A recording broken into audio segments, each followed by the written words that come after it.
J'en arrive à ma seconde partie. Face au mal, Jésus, homme libre, le Fils au combat. Tu as tellement aimé le monde, Père très saint, que tu nous as envoyé ton propre Fils. Conçu de l'Esprit Saint, né de la Vierge Marie, il a vécu notre condition d'homme en toutes choses, excepté le péché, annonçant aux pauvres la bonne nouvelle du salut, aux captifs la délivrance, aux affligés la joie. Dans l'évangile de Marc, dès que Jésus paraît, le mal apparaît. Alors, n'en déduisez pas que c'est Jésus qui fait apparaître le mal. Mais quand la lumière brille, les ténèbres n'arrivent pas à la saisir, mais essayent de la saisir. Jésus, au chapitre 1 de Saint Marc, est baptisé, il est tenté au désert, il appelle 4 pécheurs et entre dans la synagogue de Capharnaüm. Et là, tout de suite, premier acte public de Jésus, le démon ne supporte pas la présence de Jésus. Un homme est possédé d'un esprit mauvais. Et Jésus ne négocie pas, sort de cet homme. Et ça marche. Ensuite, il va chez la belle-mère de Pierre. Elle est agitée par la fièvre. Jésus la fit se lever et elle les servait. Ensuite, il y a eu tous les malades qui sortent de la vie. Et il les guérit tous les maux, ceux de la tête, ceux du corps, ceux de l'âme, etc. Ensuite, il y a le mal séduisant, tout le monde te cherche, parce que Jésus, fatigué, dort, mais se lève tôt le matin. Il prie, parce qu'il n'a encore rien vu. Le succès. Allons ailleurs, pour que j'annonce aussi ailleurs l'évangile itinérant. Et alors, arrivé de nulle part, surgit nulle part un lépreux. Ah, la lèpre, c'est quand même autre chose que la fièvre. Ce lépreux, l'exclusion sociale, le mal absolu, interprété comme la malédiction de Dieu. Et Jésus va toucher ce lépreux et prendre sur lui la lèpre, si bien qu'il ne pouvait plus rentrer dans aucune ville. Jésus, admirable échange, a pris la lèpre de l'homme qui lui est guéri. Mais le peuple a du bon sens, il va rechercher Jésus. Et le lendemain, Jésus rentra à Capharnaüm. Et là, on lui amène un paralytique par le toit. Et cette fois, c'est le péché. Et Jésus pardonne. Voilà toutes les formes du mal. Personnelles, collectives, physiques, psychiques. Le péché. D'emblée, premier chapitre de Marc. Allez relire ce chapitre extraordinaire. Et Jésus est maître de lui. Au cœur de ce chapitre, la prière de Jésus. Il dira plus loin, au chapitre 7, ce genre de démon, il n'y a que la prière qui peut le faire sortir, qui peut l'expulser. Et le sommet, c'est le pardon, au début du chapitre 2. Le mal enrage de voir faire le bien. Il n'a de cesse de le combattre. Le Christ n'a jamais commencé à pécher. C'est sa différence avec nous. Moi, j'ai souvent commencé. Lui n'a jamais commencé. Le mal entre, et dans ce premier récit, dans la synagogue de Capharnaüm, il entre par la tête. Le mal, on commence par le penser avant de le dire. On le pense, puis on le dit, puis on le fait. C'est comme ça la trajectoire du mal. Le mal entre toujours par la tête. Et on pense que c'est pas grave parce que personne ne sait que je pense du mal. Les gens commencent à le savoir dès lors que je dis le mal. Et surtout, ils vont le voir quand je vais le faire. Il entre. Et c'est ça le drame. C'est pour ça que Jésus ne le laisse pas entrer et il lui dit « Sors » avant même qu'il soit entré. « Sors ». Car si nous laissons le mal s'installer, il s'installe, il prend toute la tête, il prend l'âme. Qui d'entre nous n'a pas voulu se venger de quelqu'un, il a refait 10 fois sa lettre, puis je vais lui dire, et puis on va rêver, et puis on pense beaucoup au mal qu'on va faire à cette personne, il va voir ce qu'il va voir, et puis c'est injuste, et puis je vais lui... Et puis ça s'installe. Le mal a besoin d'entrer pour s'installer. Mais avec Jésus, il va trouver, une fois pour toutes, la porte fermée.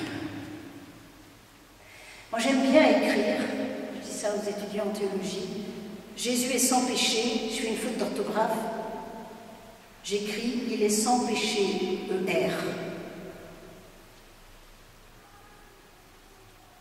Vous voyez la différence? Parce que nous, on voit le résultat. Oh, ben, il est fils de Dieu, alors c'est normal, il est sans péché, et...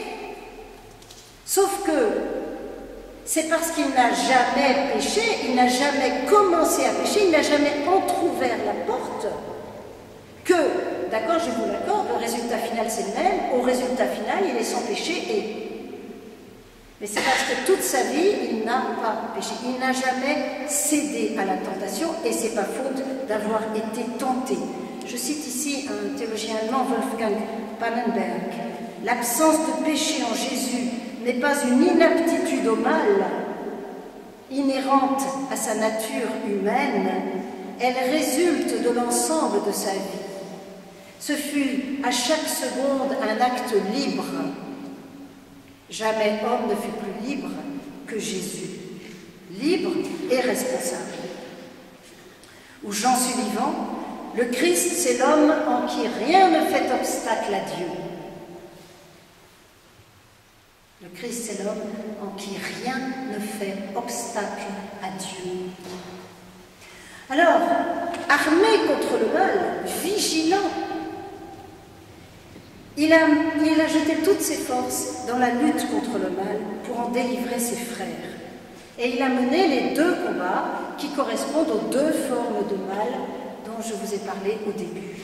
Alors, le premier combat de Jésus, c'est ce combat de toutes ses forces contre le malheur innocent. Jamais dans l'Évangile, Jésus n'a béni la souffrance. Jamais dans l'Évangile, il n'a voulu donner un sens quelconque à la souffrance innocente.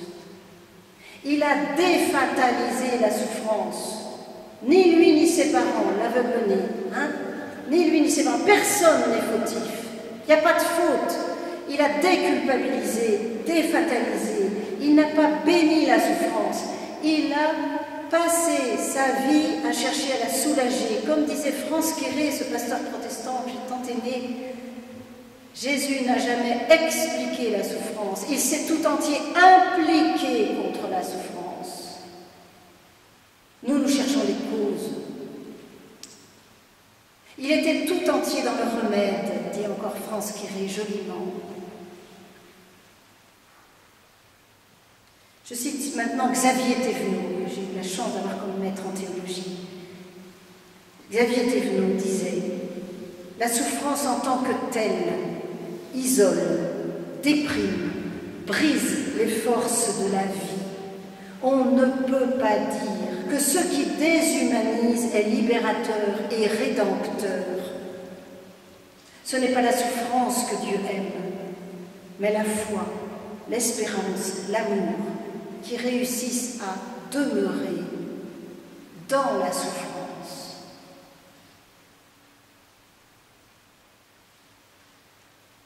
Il soulage Jésus, il soigne, il console, il apaise, il prend dans ses bras, il guérit, il nourrit, il relève, il redonne dignité, il redonne foi. Et il restaure ce visage de l'homme qui est tout le portrait de son Père. En rendant à l'homme son visage de fils, il lui dévoile le vrai visage de Dieu, notre Père. Allez rapporter à Jean ce que vous voyez, entendez, les aveugles voient, les boiteux marchent. Ça, c'est son premier combat, un combat acharné contre la souffrance innocente. Le deuxième combat, c'est le combat contre le mal responsable. Ce que les évangélistes synoptiques nomment la chasse aux démons.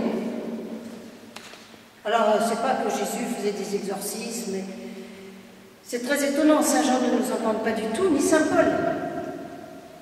C'est les synoptiques, Marc, Luc et Matthieu, qui parlent de chasse aux démons. Il y a une chasse aux démons dans les évangiles parce qu'il n'y a jamais eu de chasse à l'homme. Et il faut qu'il y ait une chasse aux démons pour qu'il n'y ait jamais de chasse à l'homme. Si tu ne chasses pas de toi les démons du pouvoir, de l'ambition, de la jalousie, de la haine, c'est ton frère que tu massacreras.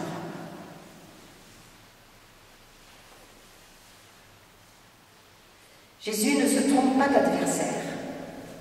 Jamais, aucun homme n'est son adversaire. Aucun. Zéro. L'homme est son ami, son frère. Jésus ne se trompe pas d'ennemi. Il n'a aucun ennemi parmi les hommes. Son ennemi, c'est ce qu'il appelle les démons. Les démons parce qu'ils sont multiples. Dans Saint Marc, il y a de l'humour. Quel est ton nom demande Jésus, et l'autre lui répond Légion. On est beaucoup. Un seul Dieu, beaucoup de mal. Dieu est unique, le mal est multiple. Quel est le lieu du combat pour Jésus dans les évangiles?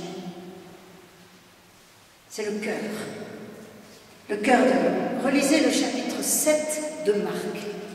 C'est du cœur que sortent les pensées mauvaises, adultères, assassines et compagnie et compagnie. Et si vous avez écouté, comme moi sans doute, l'homélie de notre nouveau pape François, mardi, place Saint-Pierre, il a parlé toute son homélie, il a dit qu'il fallait protéger le monde, l'homme, et puis à un moment il dit, mais il faut aussi se protéger soi-même. Je cite, « Pour garder, nous devons avoir soin d'abord de nous-mêmes. Rappelons-nous, dit le pape François, que la haine, l'envie, l'orgueil souillent la vie. Garder veut dire alors veiller sur nos sentiments, sur notre cœur, parce que c'est de là que sortent les intentions bonnes et mauvaises, celles qui construisent et celles qui détruisent. » Fin de citation. Il est ignatien, notre papa. Chassez les démons pour qu'il n'y ait jamais de chasse à l'homme. Jésus déteste le mal et aime le pécheur. Et tournons-nous. Moi, quelquefois, je trouve que le mal, c'est pas si grave, mais je déteste celui qui le commet. Et Jésus, c'est l'inverse.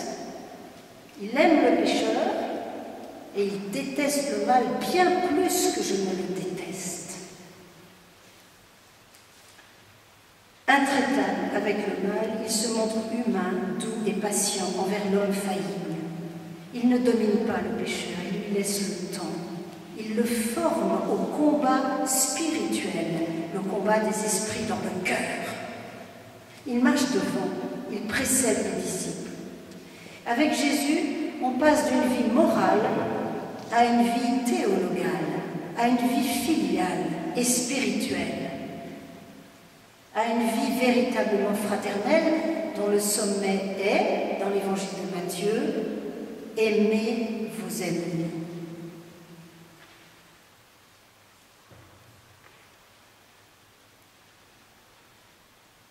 Stupeur. Ce second combat de Jésus est bien plus dur, bien plus cruel et inabouti que son premier combat contre le malheur innocent. Jésus a pu ouvrir les yeux des aveugles, faire entendre les sourds, faire parler les muets, faire marcher les boiteux. Il n'a pas pu attendrir un cœur endurci. Au chapitre 3 de Marc, je suis toujours bouleversée quand je lis ce récit de la guérison un jour de sabbat de cet homme qui a une main paralysée. Et les autres sont là, pleins de haine, à regarder Jésus pour le piéger. Et Marc écrit, promenant sur eux un regard de colère, navré de l'endurcissement de leur cœur, Jésus dit à cet homme, étends la main. Il l'étendit et sa main fut guérie. Une fois sortis, les pharisiens tinrent aussitôt conseil avec les Hérodiens contre Jésus sur les moyens de le faire périr. Celui qui peut ressusciter les morts, guérir les malades, marcher sur la mer, nourrir une foule affamée avec 5 pains et 2 poissons, ne peut pas changer le cœur endurci d'un pharisien ou d'un Hérodien. La liberté de Jésus se heurte à la nôtre, et c'est notre liberté qui va limiter la puissance de Jésus.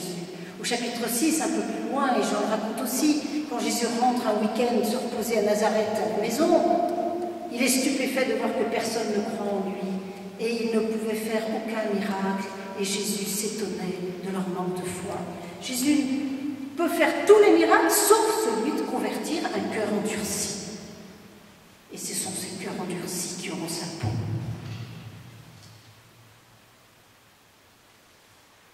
Il ne rendra pas le mal pour le mal. Il préférera se laisser tuer plutôt que d'avoir raison en empruntant les armes du mal. Mais jusqu'au bout, il gardera cette liberté face au mal qu'il ne peut vaincre. Il gardera cette liberté de poser un petit geste d'amour. Étends la main. Je ne peux pas changer les cœurs endurcis, mais je peux encore faire un bon geste. Étends la main. Je pense à Mère Teresa, à qui un journaliste un jour disait « Combien de milliers de gens, Mère Teresa, vous avez sauvés ?» « Oui, mon fils, un par un. » Quand le mal déferle, Jésus nous montre le chemin. Tu peux encore poser un geste d'humanité vis-à-vis de l'homme, de la femme, de l'enfant qui est à côté de toi. Étends la main.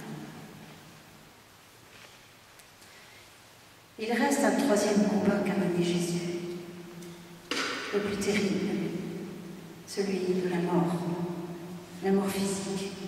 Je ne l'ai pourtant pas nommé comme un troisième combat, une troisième forme de mal, mais je dis que les deux formes de mal conduisent à la mort. Après s'être battu jusqu'au bout contre la mort des autres, Jésus accueille finalement la sienne, des mains des hommes comme un fils confiant qui se remet entre les mains du Père. Si on avait le temps, on prendrait un quart d'heure de silence maintenant pour regarder intérieurement le Fils en croix. Paul VI se demandait comment un drame de haine et de mort, d'injustice et de folie est-il devenu un mystère de vie.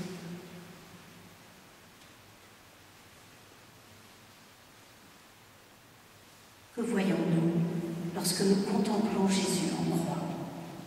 Que voyons-nous?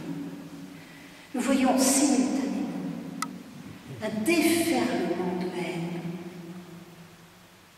et un déferlement d'amour.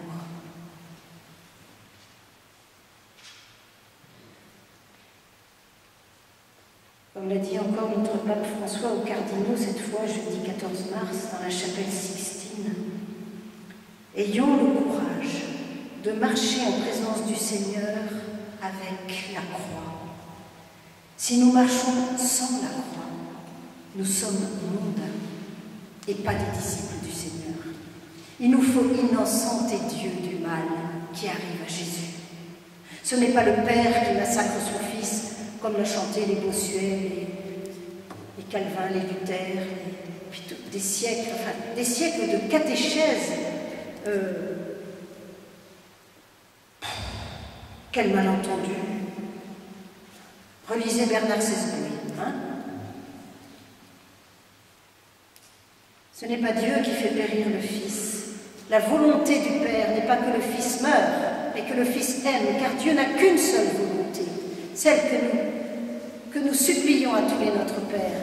Sa volonté de Dieu, c'est que nous nous aimions les uns les autres, il n'en a pas d'autre.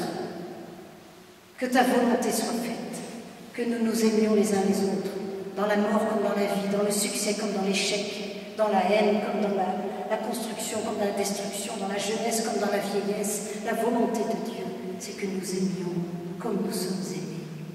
Il n'en a pas d'autre.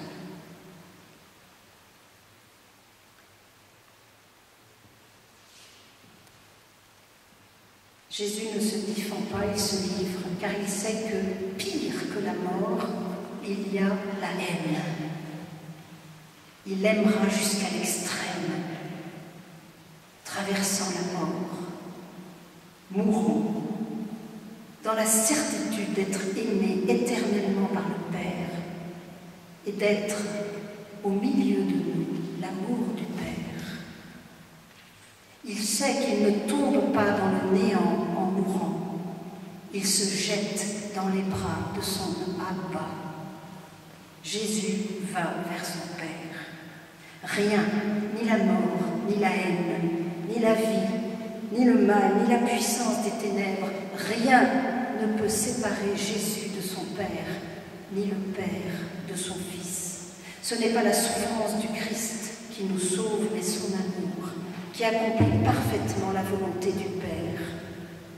Alors que d'ordinaire la souffrance replie l'homme sur lui-même, le Christ crucifié se déplie et ses bras étendus embrassent l'humanité entière. Père, pardonne-leur, ils ne savent pas ce qu'ils font. La vengeance de Dieu prend le beau nom de pardon. Et Dieu tient parole. Il ressuscite son Fils, il accomplit sa promesse. Et le véritable commencement, il est là. Dans quelques jours, nous avons changé de commencement. Il est temps que je passe à la troisième partie.